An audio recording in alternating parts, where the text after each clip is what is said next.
Hi, in this video I will show you how to save WhatsApp DP or profile picture in 2025.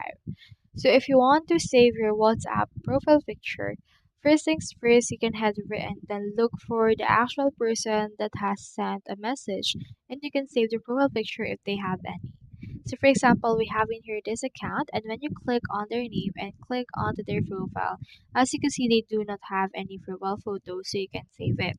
So for example, onto this part, you can click onto their name and click onto the profile photo, and it should be able to be opened right here.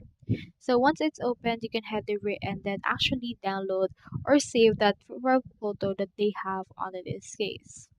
So on some cases, you can also save your profile photo yourself. So click on three dots and click on settings, and then we can see in here our actual account.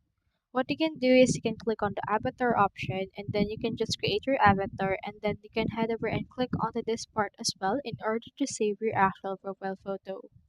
So that's how you save WhatsApp DP or profile picture. Hope we help.